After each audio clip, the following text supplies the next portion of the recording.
Hello, কেমন আছেন আপনারা সবাই? ফাইবার পেইড টিউটোরিয়ালে স্বাগত জানাচ্ছি আমি আহসান নোমান। আজকে আমরা শুরু করব মূলত ফাইবারের প্রাথমিক কিছু ধারণা দিয়ে। আম ফাইবারের কিছু রুলস, তারপর ফাইবার কিভাবে আমরা কাজ করব, এই বিষয়গুলো নিয়ে কিছু প্রাথমিক আলোচনা দিয়ে আমাদের টিউটোরিয়ালটা স্টার্ট করব। চলুন তাহলে শুরু করা যাক। ফাইবারের কিছু রুলস আছে, যে রুলসগুলো আমাদেরকে সঠিকভাবে মেনে চলা খুবই জরুরি এবং এটা মেনে চলতেই হবে আমাদেরকে। যেমন এক পিসিতে একটি অ্যাকাউন্ট, তারপরে যে অ্যাকাউন্টটা আমরা একটা পিসিতে চালু করব সেটাতে অন্য কোনো অ্যাকাউন্ট আমরা ওটাতে চালু করতে পারবো না, এটা ফাইবারের রুলসে আছে। তারপর ইন্টারনেট আইপিটা আমাদের একটা বিশাল একটা ভুল ধারণা থাকে যে ইন্টারনেট আইপি আমরা বিভিন্ন ধরনের মডেম আমরা একই পিসিতে চালাতে পারবো না, এটা আমাদের একটা ভুল ধারণা। আমাদের যে কোনো মডেম আমরা চালাতে পারবো, নো প্রবলেম। কারণ আমাদের বাংলাদেশে যে ইন্টারনেট যে আমরা প্রোভাইডারগুলো ব্যবহার করে থাকি, ইন্টারনেট যারা আমাদেরকে প্রোভাইড করে থাকেন, আসলে ডেডিকেটেড আইপি সবাই আমাদেরকে দিতে পারে না, আর আমরা সবাই ডেডিকেটেড আইপি চালাতেও পারি না। এর জন্য আসলে ইন্টারনেট আইপিটা এখানে মূল ফ্যাক্ট না, আসলে এখানে ফ্যাক্ট হচ্ছে কম্পিউটারের একটা ম্যাক আছে, যে ম্যাকটাকে মূলত ফাইবার কাউন্ট করে থাকে। এখানে যদি আপনি একই পিসিতে যদি 2, 3, 4, 5টা একের অধিক কোনো ফাইবার যদি চালান, অ্যাকাউন্ট চালান, তখন আপনাকে মেনটেন্স করবে ফাইবার, যে বুঝে ফেলবে যে আপনি একাধিক অ্যাকাউন্ট চালাচ্ছেন, তখন আপনার প্রবলেম হবে এবং অ্যাকাউন্টগুলো ব্যান করে দিবে। আর অন্যের কোনো গিগ, অনেক কোনো টেক্সট, অন্য কিছু যেগুলো মনে করেন যে ইমেজ দেয়া থাকে, অ্যানাদার অন্যের কোনো কিছুকেই কপি করা যাবে না। তার পাশাপাশি হচ্ছে এক্সট্রা অতিরিক্ত ফাইবার অবশ্যই বলছে আপনারা মার্কেটিং করেন, কিন্তু অতিরিক্ত কোনো মার্কেটিং করিয়েন না যেটা স্প্যামিংয়ে ধরা পড়বে। যে এমনভাবে আপনি একটা মার্কেটিং করছেন, কেউ না কেউ বিরক্ত হয়ে যাচ্ছে, কোনো ফেসবুক পেজে, টুইটার পেজে আপনি দিচ্ছেন যেটা অন্যের বেঘাত ঘটতেছে, এরকম কোনো কিছু করলে ফাইবার মূলত আপনাদের এই মার্কেটিংটাকে স্প্যাম হিসেবে নেবে। এরকম কোনো কিছু করা যাবে না।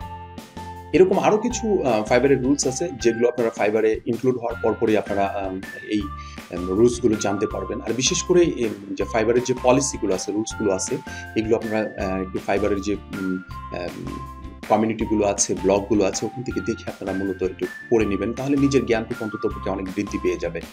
আর ফাইবারের কিছু জিনিস আছে যেগুলো আমরা এখনো জানি না, যে ফাইবার মূলত আমরা মনে করি যে $5 কাজ স্টার্ট হয়, কিন্তু না, ফাইবারে মূলত $5 কাজ স্টার্ট হয় না। মূলত যে হ্যাঁ, $5 কাজ স্টার্ট হয়, কিন্তু আপনি সেটাকে ইমপ্রেস করতে পারবেন। আপনি $5,000 পর্যন্ত, $10,000 পর্যন্ত, তবে এটা একটা সিস্টেমে পড়বে যে কিছু, যে আপনি $5,000 কখন করতে পারবেন, $10,000 কখন কাজ করতে পারবেন, অ্যাট এ টাইম কীভাবে কাজগুলো করতে পারবেন, কাস্টম অফারগুলো কীভাবে পাঠাতে পারবেন বায়ারদেরকে, ডিটেলস এখানে উপস্থাপন আমি করব, যতটুকু সম্ভব করা যায় আমি করবো ইনশাআল্লাহ। আর ফাইবার মার্কেট প্লেসটা আসলেই একটা দোকানের মতো কাজ করছে আমাদের কাছে। যেমন আমাদের কোনো স্যাম্পল, আমাদের কোনো কাজের যে এক্সাম্পলগুলো আছে, আমাদের যে পোর্টফোলিওগুলো আছে, ঠিক আছে, এগুলো যখন আমরা ফাইবার মার্কেট প্লেসে আমাদের দক্ষতা অনুযায়ী সুন্দর করে আমরা উপস্থাপন করব, এই দোকানে উপস্থাপন করবো, এই স্টোরে আমরা উপস্থাপন করব, সেখান থেকে বায়াররা আমাদের সার্ভিসগুলো দেখে বুঝে, আমাদের ডিসক্রিপশন দেখে, আমাদের টোটাল সার্ভিসটাকে দেখে তারা কিনে নেবে। সো ফাইবার মার্কেট প্লেস একটা স্টোরের মতো কাজ করছে। অতএব স্টোরে, একটা দোকানে যদি আপনি প্রপারলি একটা ভালো মাল কিংবা ভালো একটা জিনিস যদি পান, একটা যে কোনো জিনিস আপনি একটা দোকানে ভালো পান, ওই দোকানটাতে আপনি বারবার যাবেন। সেম পদ্ধতিতে আপনার এই মার্কেট প্লেসে আপনার যখন একটা প্রোডাক্ট আপনি লঞ্চ করবেন, তখন যদি আপনার প্রোডাক্টটা অনেক ভালো থাকে, এই প্রোডাক্টের সার্ভিসটা অনেক বেটার, তখন কিন্তু বায়াররা আপনার কাছে অনেক বেশি আসবে, এবং কি এই একই বায়ার অন্য বায়ারকে রিকমেন্ড করবে যে না, তুমি এখানে যেতে পারো, এরা এই পার্সনটা অনেক ভালো কাজ দিচ্ছে, এই কোম্পানিটা অনেক ভালো কাজ দিচ্ছে, এদের সাপোর্ট অনেক বেটার। এই রিলেটেড যে বিষয়গুলো প্রপারলি যদি আমরা উপস্থাপন করতে পারি, তখন আমাদের এই জিনিসগুলো আসলে সেলটা অনেকটা বেড়ে যায়। আর ফাইবার গিগের যে একটা বিষয়, ফাইবারের গিগ কাকে বলে? আসলে গিগ বলে ফাইবারের যে আমাদের স্যাম্পলগুলো আমরা সুন্দরভাবে উপস্থাপন করি, আমরা একটা প্রোডাক্ট লঞ্চ করি, ঠিক আছে, এই একটা প্রোডাক্টের সমষ্টিগত বিষয়টাকে একটা গিগ বলা হয়, ঠিক আছে। আর এই গিগটা মূলত আমাদের সেল হয়, ঠিক আছে। একটা বায়ার অসংখ্যবার একটা গিগকে কিনতে পারবে, নো প্রবলেম, যদি আপনার প্রতি স্যাটিসফাইড থাকে। আর এই গিগগুলোর উপরে গুরুত্বপূর্ণ কয়েকটা জিনিস থাকে, যেমন ইমপ্রেশন, ভিউজ, ক্লিক। আর ইমপ্রেশন, ভিউ এবং ক্লিকগুলো আমরা কিভাবে বুঝবো এবং কিভাবে আমাদের এটা বৃদ্ধি পাবে, এই বিষয়টা নিয়ে আমি একটু কথা বলবো। সেটা হচ্ছে ইমপ্রেশনটা হচ্ছে আমাদের যে টাইটেল, আমাদের যে ডিসক্রিপশন, আমাদের যে ট্যাগগুলো থাকে, এই ট্যাগগুলো যদি প্রপারলি এসইও রিলেটেড হয়, ফাইবার এসইও ফ্রেন্ডলি হয়, বায়ার এসইও ফ্রেন্ডলি হয়, তখন আমাদেরকে যখন কোনো বায়ার আমাদের যে সার্ভিস আছে, যে সেই সার্ভিসটাতে যদি সার্চ করার পরে যদি আমাদেরকে যদি দেখতে পায় মার্কেট প্লেসে যে কিভাবে আমাদেরকে পাওয়া যাচ্ছে, প্রপারলি যদি আমাদেরকে ওই সার্ভিস রিলেটেড কিওয়ার্ড মিল হয়ে যদি আমাদেরকে যদি দেখা যায়, তখন এটাতে যতবার ঢুকবে, বায়াররা ঢুকবে, মানে যে কেউ ঢুকুক না কেন, শুধু বায়ার না, যদি কোনো সেলাররাও ঢুকে, তখন কিন্তু আমাদের এটা ইমপ্রেশনটা বেড়ে যায়। আর এটাকে ইমপ্রেশন বলা হয়।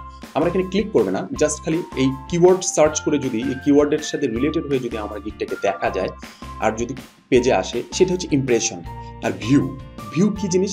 ভিউটা হচ্ছে এই যে ব্যক্তিটা ইমপ্রেশন করার পরে যদি আপনার গিগটা যদি খুবই অ্যাট্রাকটিভ হয়, প্রপারলি যদি দেখতে পারে, দেখার পরে আপনার যে গিগটাতে ঢোকার পরে আপনার ওভারভিউ আছে, আপনার প্যাকেজগুলো আছে, ডিসক্রিপশন আছে, রিভিউগুলো আছে, এগুলো যদি সবগুলো সে যদি একবার করে ঘেটে আসে কিংবা দেখে আসে, এটা হচ্ছে ভিউজ।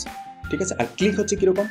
যে বায়ারটা, যে সেলারটা আপনার এই গিগটাতে ঢোকার পরে, ঠিক আছে, গিগটাতে ঢোকার পরে আপনার প্রপারলি এই গিগটাকে একবারে সরাসরি ক্লিক করে ঢুকবে, ঠিক আছে, তখন ঢুকে যখন একটা আপনার এই ইমেজটাতে ক্লিক করবে, আপনার ডিসক্রিপশনটাতে ক্লিক করবে, ডিটেলস আপনাকে ক্লিক করে দেখে আসবে, তখন এটা হচ্ছে ক্লিক। অতএব ক্লিক, ভিউ, ইমপ্রেশন খুবই গুরুত্বপূর্ণ একটা বিষয়। ইমপ্রেশন যখন আপনার বেড়ে যাবে কিওয়ার্ড রিসার্চের উপরে, আপনার এসইও ফ্রেন্ডলি হওয়ার পরে যখন এটা বেড়ে যাবে, তখন ভিউজটা অটোমেটিক্যালি বেড়ে যাবে।